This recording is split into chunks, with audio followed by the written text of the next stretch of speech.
That's the future that... Dijital teknolojilerdeki The love of God gripped me. So I'm happy tonight. I'm not worried about anything. I'm not fearing any man. Mine eyes have seen the glory of the coming of the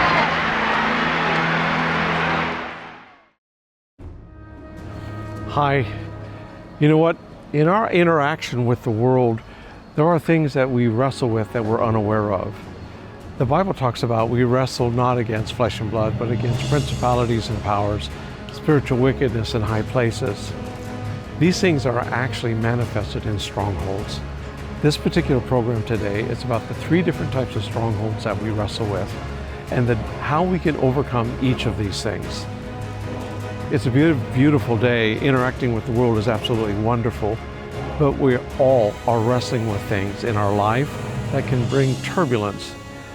We're also going to explain that a little bit about why these things actually happen. So you stay tuned to Prophet Talk. We have a very special program for you. Hi there, my friends. Welcome to Prophet Talk. We are so glad that you are here today. Thank you so much for listening into this program. And we have a very special, exciting program for you. We're talking about an incredibly important subject in our Christian life, for us individually, how we interact with the world and how we can deal with these things. In other programs, we talked about how to deal in facing the giants. In this particular program, we're going to talk about dealing with strongholds. Paul talks about this. He talks about dealing with strongholds. He makes it very clear that we're not just wrestling with flesh and blood, but we're wrestling with spiritual powers. Now, when we're talking about strongholds, can we just look at what he says a little bit in the scripture? In 2 Corinthians 10, verses 4 and 5, "For the weapons of our warfare are not carnal, but mighty in God, for pulling down strongholds, casting down arguments and every high thing that exalts itself against the knowledge of God, bringing every thought into captivity to the obedience of Christ." And in Ephesians chapter 6:12, he says, "We do not wrestle against flesh and blood, but against principalities, against powers, against the rulers of darkness of this age, against spiritual hosts of wickedness in the heavenly places." So Paul makes it very clear that we are wrestling with something that is far beyond us. Now, you may not be able to see it, but you can see the effects all around you. You can see it in the turbulence, in the disruption within your personal life. You can see it in the turbulence and in the disruption in the culture, in the politics of the nation in which you live. So when we talk about strongholds, what in the world are we talking about? A stronghold is a very simple definition. It is something that the enemy has whispered into the ear of someone. It's an idea. That idea takes root into someone and says, yes, I think that's probably right. And then they communicate this to someone else. They accept that idea. And if more and more people accept this, then it becomes a stronghold. It grows.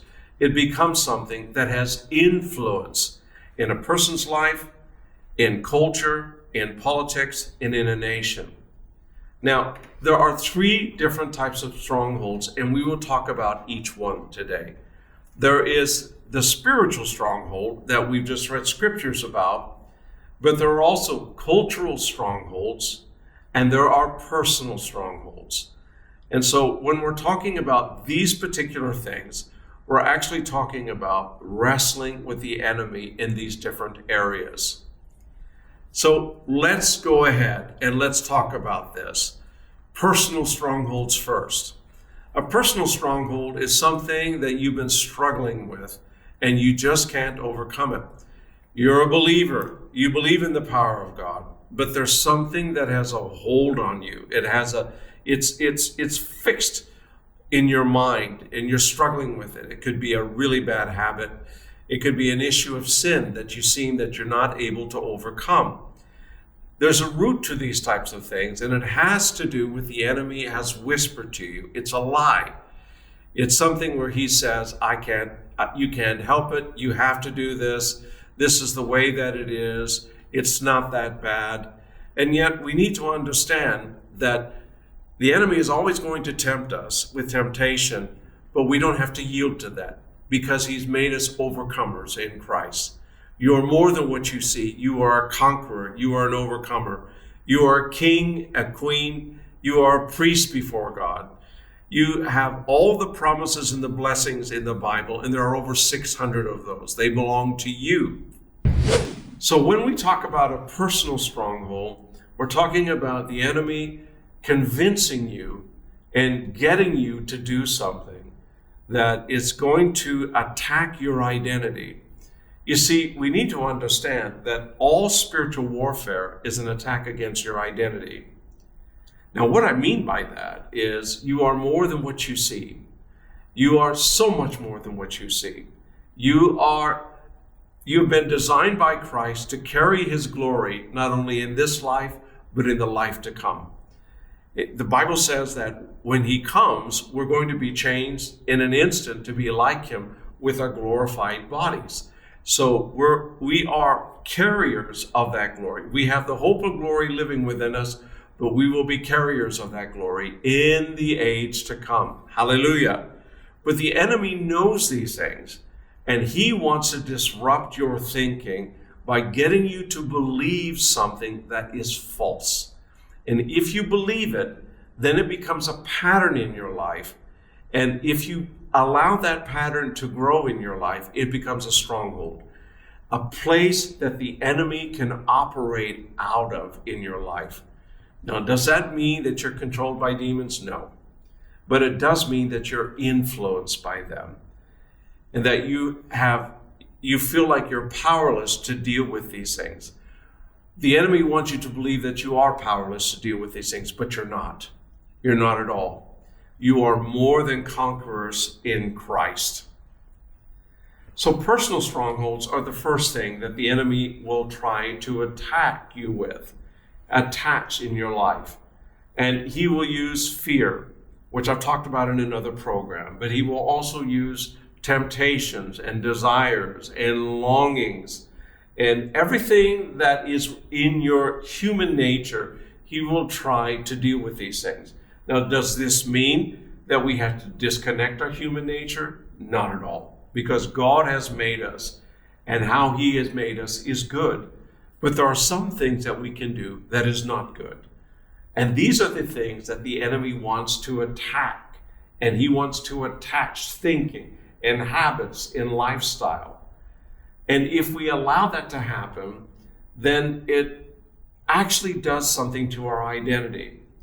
Your identity, you have a call, you have a mandate, you have a purpose.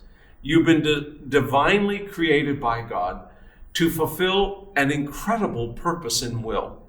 But the enemy wants to subvert that. And how he does that is first by attacking your identity. What you believe about yourself is really what your identity is. You see, the Bible talks about your true identity. But what you believe about yourself, that is the identity that you're living in. The mind of Christ that is living within us is radically trying to transform that thinking, which is a worldly thinking, it's a carnal thinking, into becoming more like Christ. He's the perfect man. He is our Emmanuel, God with us. He is God.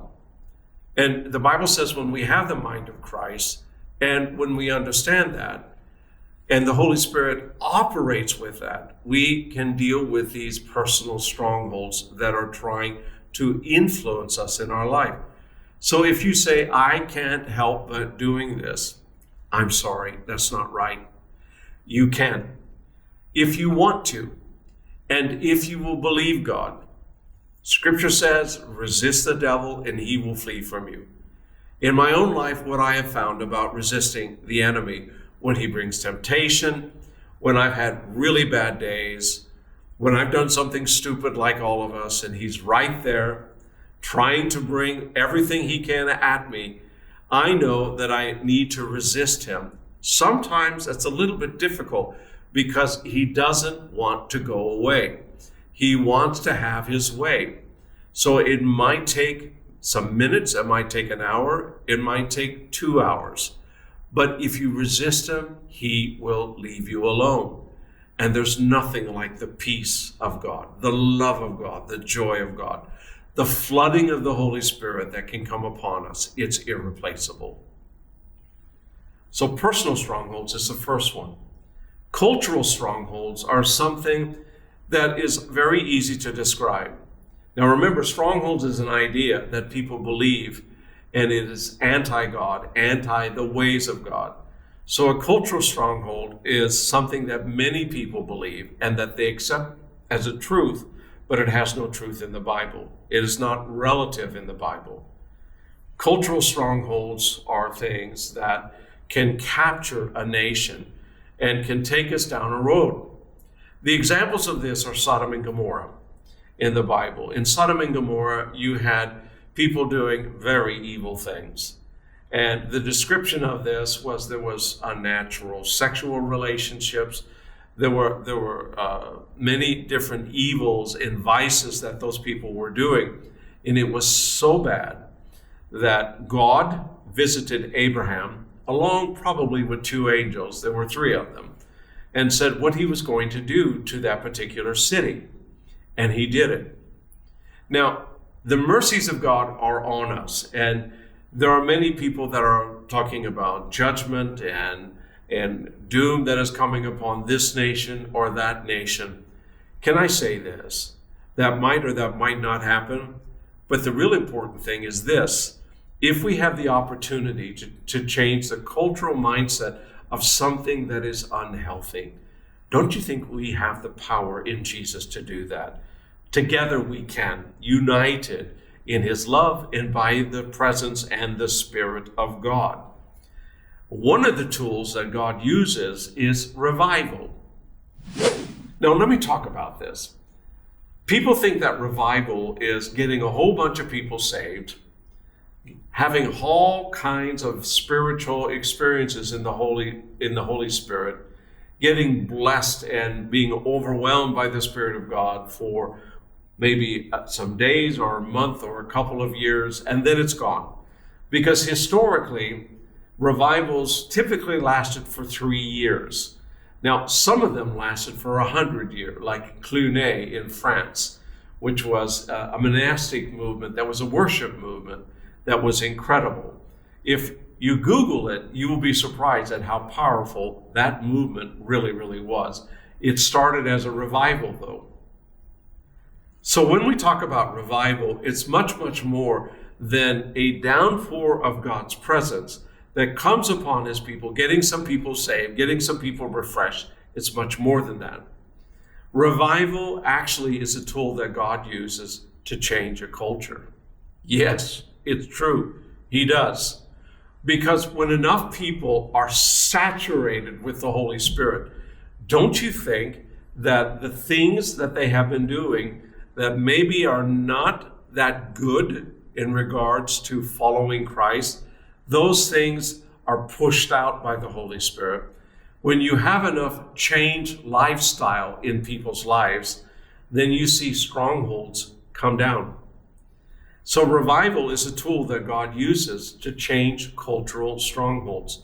I've seen this in my own life, in the 3 revivals that I've been a part of, that I have experienced. Overwhelming as they were, the outcome of that brought transformation into a region and beyond. And when we're talking about changing a culture, we're actually talking about the transformational power of the Holy Spirit. This is much more than this Holy Spirit coming upon you. That's essential. But it's also the Holy Spirit coming upon all flesh. One of the examples of this is the great Welsh revival that happened in the early part of last century in Wales. There are reports in church history that it was so powerful upon the Welsh people that it would close all the pubs in a region. And For those who were trying to find a drink of alcohol, it was very, very difficult. And sometimes they couldn't find it because everybody was at meetings, or almost everybody was at meetings. There was such an overwhelming downpour of the presence of God upon all flesh that it changed a cultural mindset for a period of time, a goodly period of time. Now, the enemy will always try to find ways to disrupt the cultural mindset and to bring new strongholds into people's lives. This is why we see this wrestling in the heavens, and why God brings both refreshing and revival upon his people. Refreshing to give us hope of what can come, but revival that can bring transformation. Please, don't think of revival just as salvation. You must think of revival as transformation. It is transformation in the most amazing ways, powerful beyond description. Is it signs, wonders, and miracles? Yes, it is. But it's much more than that. It has changed lives, the pattern of change in people's lives. It is so marvelous that it affects your children, it affects your grandchildren. Wouldn't it be wonderful in our nation to see 100-year move of God that would affect our children and our grandchildren? Now think about that. It's actually possible. The third way that we see strongholds is in the political arena. Now, remember, a stronghold is an idea that someone agrees with and it takes hold within their life. So there are these principalities, these fallen angels, these archangels of the enemy. They are not as powerful as the archangels of God, not in any way. But they do have power, and they will whisper into the ears of elected officials and try to get them into believing certain things that are lies, that are anti-God. Is this just in those that are in Parliament or in Congress? No. It's in city government, it's in local government, it's in all kinds of areas. They all want to do this. Does this mean that we're adversarial to the political system? Not at all, not in any way. In fact, we must vote. We must vote. It is a right, it is a privilege. We must do it because it's been instituted, I think, by the Holy Spirit. We have a voice in these types of things. But just because someone believes something doesn't necessarily mean that we need to agree with them. Now, does this mean that we stand against them with hatred? If they're really bringing something that is counter to the church, that is something that is counter to the Christian lifestyle and what we live? Not at all. Because God is love, and we do everything out of the spirit of love. But we don't have to accept the practice of what they're trying to do. Now, if there's legislation that has been passed, then we're all under that legislation. But we can believe God and agree with him in prayer, by joining together and changing the cultural and the political mindset of what has been enacted by those who are in authority. Now, you can vote people out, but you can also begin to pray, come together, not in murmuring or in gossip or in hatred or in anger, but in concerted love. And remember, love is the key here. And say, this isn't right, enough is enough. We will follow because you've been elected, but we don't agree with you because of the principles of what you're living in. Now, that's different. Now, in saying this, we have the privilege of electing officials and bringing people into government that can bring both the consciousness of God and the ethics of how God wants our society to function. So I do believe that Christians should run for politics, and they should go into different political offices, but they should not compromise when they are involved and they are in those places. They should not compromise. You know, we should be like a Joseph who would not compromise when he was in Egypt with everything that was around him. He had the opportunity to be with Pharaoh's wife. He would not do that. He had the opportunity to do things that were not beneficial and that would have benefited himself, but it would have been a lie. He wouldn't do that. He moved in the ethics and in the power of God. And we do the same thing when it comes to culture, when it comes to politics. So, these are ways that we deal with the strongholds. Paul dealt with these things.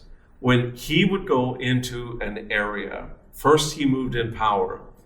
In Galatia, he moved in power. He moved in so much power with Barnabas that the people thought that they were gods. When they said that they were not, the people were so angry with them that they stoned them and they tried to kill them. Now, the background story behind this is that there was a city in that region, a myth that said that Zeus and Apollos visited them, the people did not recognize them, and that Zeus and Apollos destroyed them. And so now, here they are, walking into the city, moving in signs, wonders, and miracles. People think that they are gods. When they say that they are not, they react. They reacted culturally. They thought that they were false gods. And yet, by the preaching of the gospel, many, many of them were saved. And we know that there were at least 6 churches that were planted in Galatia. We see the same thing happening when Paul was moving into Ephesus. He was confronting the cultural issues in Ephesus, and Timothy also was. They were dealing with the temple worship of Diana, and they were dealing also with the market trade that was in the city. Because they were bringing transformation through the revival that was happening in Ephesus, transformation was happening where a whole bunch of people were getting saved, and the silversmiths were losing money. And they were so angry about this that they created a riot and disruption within the city. Now, that says something about how the enemy tries to deal with these things. That when we're dealing with these aspects of cultural and political issues, when the enemy feels like he's losing, he'll try to bring violence. He'll try to bring disruption into that situation. He even at times has tried to bring persecution, but he can't win, and he doesn't win. If you look at the church of the early centuries, they won, despite everything that the enemy threw at them, because God is God, and you will win too. So when you see these different types of things that are happening, be like Paul. Don't be afraid. So when he was in Ephesus, he saw the disruption that was happening in that society, and yet he still continued to preach the gospel. Even Timothy. And later we see the Apostle John being in that church and doing the same thing. Now, you also see Paul moving in Athens. In Athens, he tried to reason with the philosophers of that city. And reasoning can be a very good tool, but he didn't move in power, and he didn't have his team that was around him at that time. And so he could get very little done in Athens. And in fact, I think he felt that he had missed something in that whole process of going into that city. Because there were people, you have to understand the Greek philosophies of that time. There were teachings around Apollos that were death and resurrection. That he was a type of Christ in that Greek culture. So when Paul is talking about Christ, they immediately responded and said, oh yes, we've heard this before. They didn't understand the implications of this and how important this particular message was. And so he could get very little there. That tells us that we need to understand how to deal with these political landscape in which we're living in. You can't deal with it by yourself. You have to deal with it with those that are around you, the ecclesia of God, the community of God, the household of God, the church. So in summing up these things, there are these 3 areas. There's personal, there's cultural, and there's political strongholds. You as a believer can affect all of these things. You have authority in the personal, you have authority in the cultural, you even have authority in the political. We need to understand how to do these things and move in these things.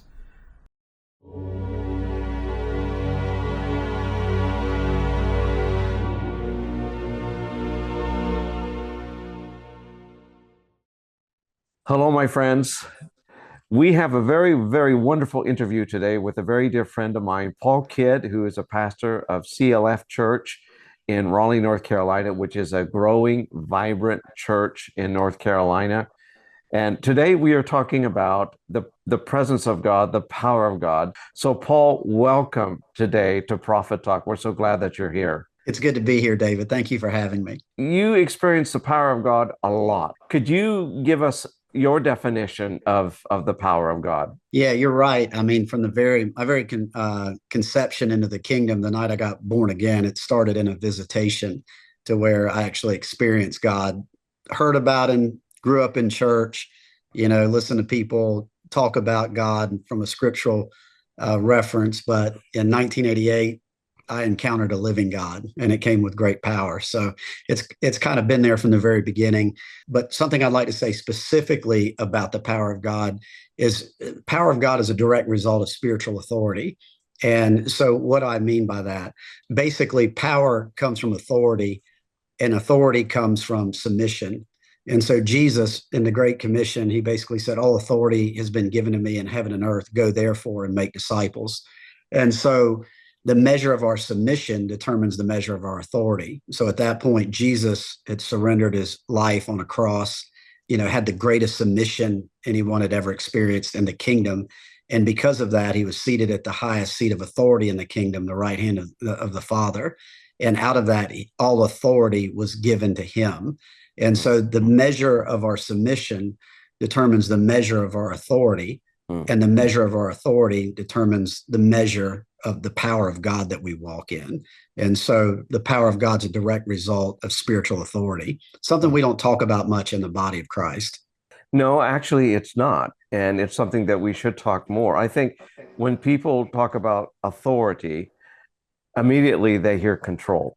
And they think that when you talk about the authority or submission, that it's an aspect of control, that it can be seen as manipulation. But actually, when we're yielding to the Spirit of God and to the presence of God, he actually works in us in the most incredible way. I know that you've had that many times in your life. Yeah. He said, all authority has been given to me, therefore go and make disciples of all nations. And if we're going to be involved in discipling nations, then we're going to have to find the right use of spiritual authority. And I know there's been a lot of abuse, but abuse doesn't spell misuse. There's a correct use for every abuse.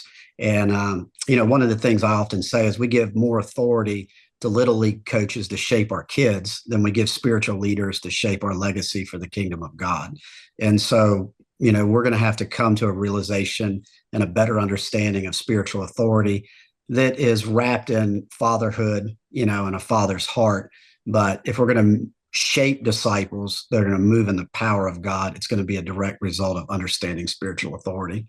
I think you've hit a very important key there, that authority is relational. Any authority that goes beyond the relationship should not be allowed. And it actually violates how the Holy Spirit actually works on the earth. You just mentioned that authority should work through the love of the Father and should manifest the fatherhood of God. And I think that's a key into all of this. When we're talking about the presence of God, his authority is in the room. It is there. His fatherhood is evident. But you also see him doing things out of that authority. Can you talk about that a little bit? Yeah. So the night I got born again, I began to experience a manifestation of God's presence, God's power. God, you're real. I feel you in this room. I've heard people preach messages, sermons, grew up in Sunday school, but I'm experiencing your manifestation of your presence and your power right now. What do you want from me? And he said, what I've always wanted, I want your life. And, that was my heavenly Father speaking to me as a son. And so I responded to that altar. I went up, fell on my face. The power of God, David, just fell so strong on me. I started going through deliverance. I've been involved in drug culture, rock music, a lot of things in darkness. And because God's authority and God's power was there, it was present to begin to deliver me. So I was set free from all types of vices, made new, made clean in the presence of God.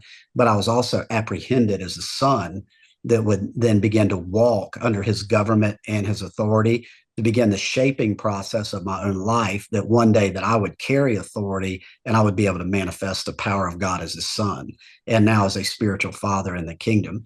So part of my birthing into the kingdom was this encounter. And then in my life and ministry, I've seen it played out multiple times. One time that really stands out in particular, I was traveling and ministering, and I was invited to go to this local church, and I preached there for 2 nights. And I mean, you've had meetings like this. The atmosphere was awful. It felt like every word that came out of my mouth just hit a wall in front of me. And after 2 days of this, I was like, Lord, I don't know what to do. I mean, this atmosphere in this church is awful. So third night I came back to minister, and I told the church, before I preach tonight and we get into this meeting, let's pray. And so I started praying, started interceding, praying in tongues, and then actually started practicing what Matthew 16 talks about, binding and loosening. And I started taking authority over every demonic spirit that was ruling in the atmosphere. And I just began to make declarations that this room belongs to God, belongs to his kingdom. And I was operating as a delegated authority in that meeting to subdue the atmosphere. And before I preached, I kind of looked at the congregation and I said, I'm getting ready to preach tonight, but I need to tell you something. The kingdom of God needs to be approached with all reverence and fear. And where we are right now is we're in the fear of God, and everything that's going to happen in this meeting after this is going to be out of that atmosphere. And we need to respect and reverence the atmosphere. So the meeting just blew open. I mean, revelation was flowing, very easy to preach. The atmosphere was going strong. So then at the end of the meeting, power of God sweeps in. People are being laid out all over the floor. I laid hands on the senior pastor. He goes into a visitation to where we literally left him in the floor that night when we left the building several hours later. And during this visitation of God's Spirit, there was one gentleman that was sitting about 3 rows back, and his family was sitting there next to him, and he had his head down. And I looked at him and I said, "Sir, stand up." And he stood up and he walked over into the center of the aisle. And I took my finger and I dropped it down like this right into his face. And I said, "The Holy Spirit says, whatever you're doing, stop it, and stop it now." And when I said it, it looked like an angel hit him in the head with a baseball bat. And he was laid down to the floor, and it looked like he was pinned down supernaturally. And he laid there for several minutes, and then he got up in like a daze, got his family, and took them out of the church. And so the next day I came back to have lunch with the pastor. He's overwhelmed by the meeting. He's crying still, 24 hours later of everything that happened. And I said, "By the way, who was that gentleman?" And he said, "He was an elder that I sat down, but he comes to the meetings every week and he sits there and he defies me with him and his family." I was like, "So you mean to tell me this guy resists you every meeting?" And he goes, "Yes." And I was like, okay, this all makes sense now. This is why the atmosphere has been so hard in these meetings. There was resistance through the disobedience and the rebellion of this guy that was represented what used to be an authority in that congregation. So the Spirit of God came in and subdued that moment and restored right government so that the power of God could begin to move in that meeting. And so that's one instance in a local church. It's like an Ananias and Sapphira type moment. I've had a couple of moments like that, like I'm sure you have over the years of doing prophetic ministry.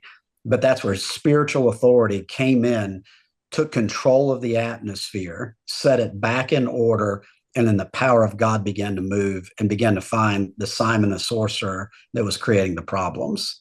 That's very interesting. That brings up another question. When we talk about the power of God, of course, we're talking about his authority, but we're also talking about the manifestation of his gifts and the manifestation of how those gifts can be seen, both in the church and when we're out and about into society. You've told us one story. Do you have others?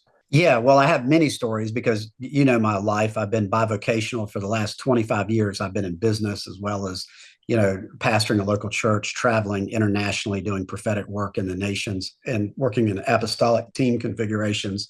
But yeah, I've had several encounters through, the gift and callings work, whether we're in the church. I'm a spiritual father. I have people that I've fathered in business. They don't come to my church.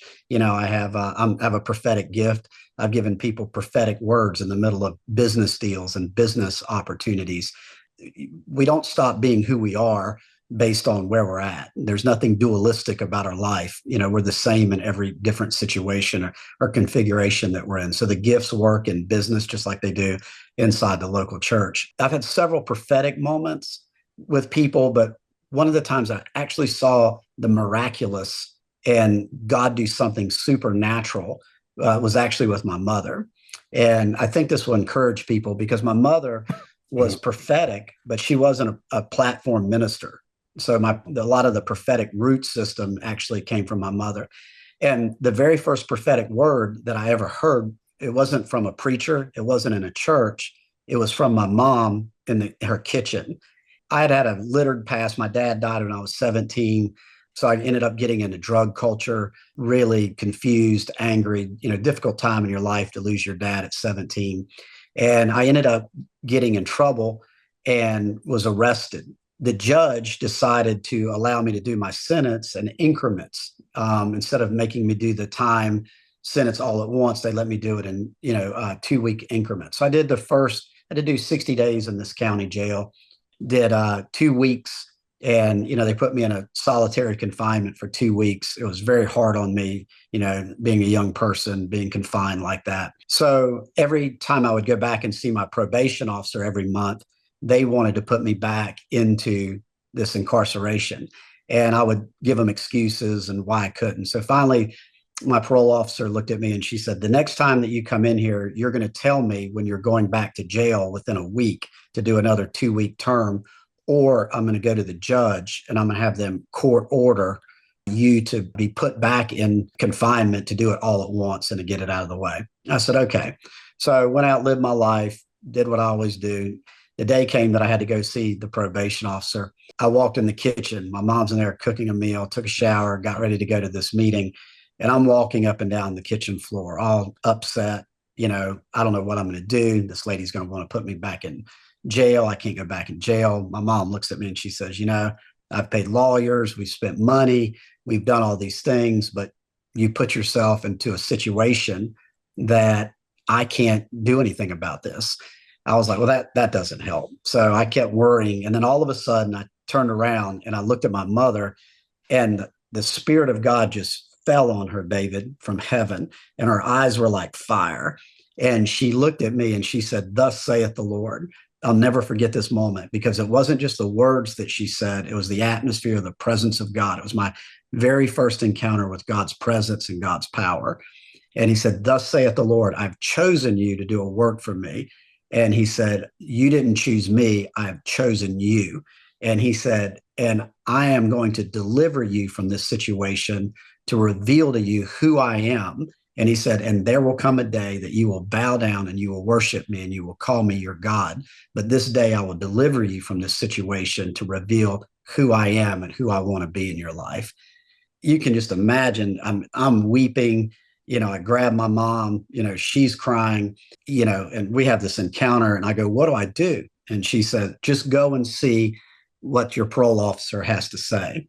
I go to this parole officer. She pulls out my file. She's going through it and she says, so you still live at the same address? I go, yes, ma'am. She goes, you still work for the same construction company? I go, yes, ma'am. And then all of a sudden her eyes light up and she goes, you've already done all your jail time. And I just sat there like suspended. And she goes, I didn't think you had done it yet. And she goes, I can't believe this.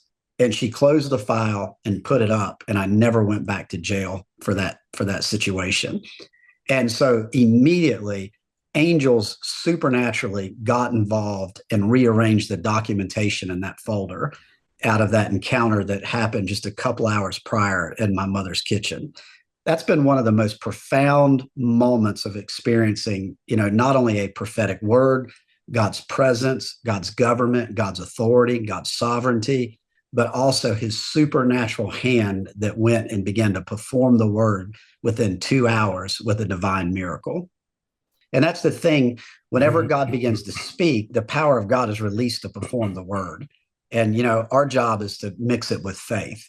And, I want the viewers to really be encouraged, because a lot of times we talk about prophetic ministry, moving in the supernatural, moving in the power of God.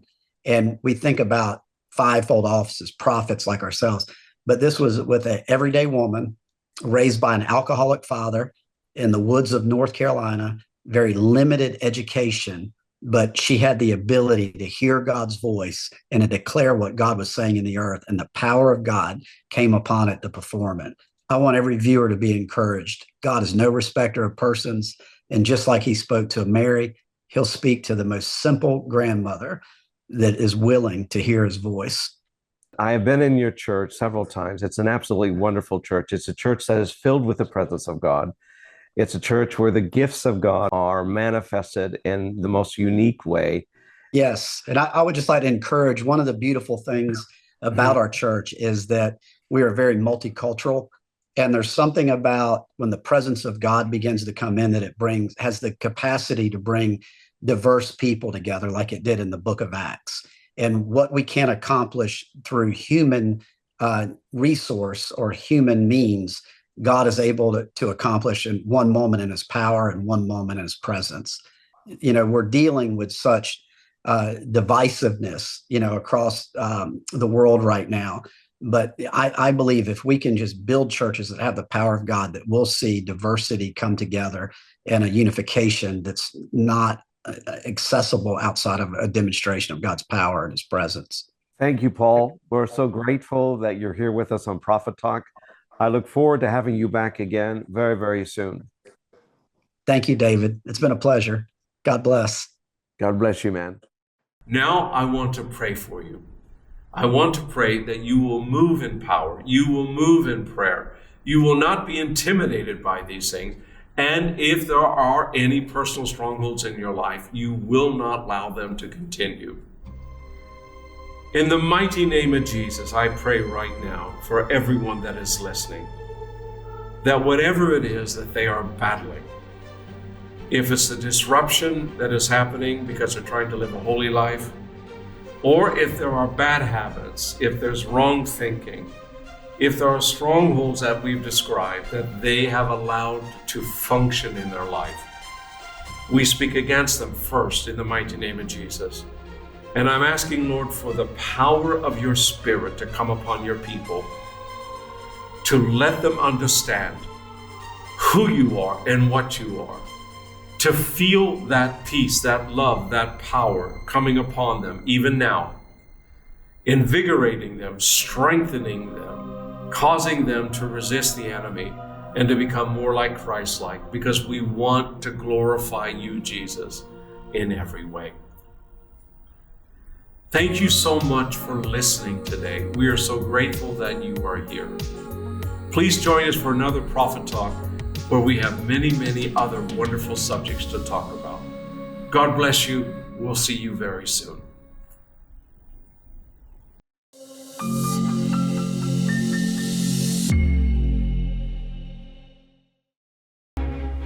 Tusen takk for at du ser på Profetprat. Og hvis du vil hjelpe oss med å produsere flere programmer, så er vi veldig takknemlige for en stor eller liten gave, og du kan gi på Vipps eller det kontonummeret du ser på skjermen.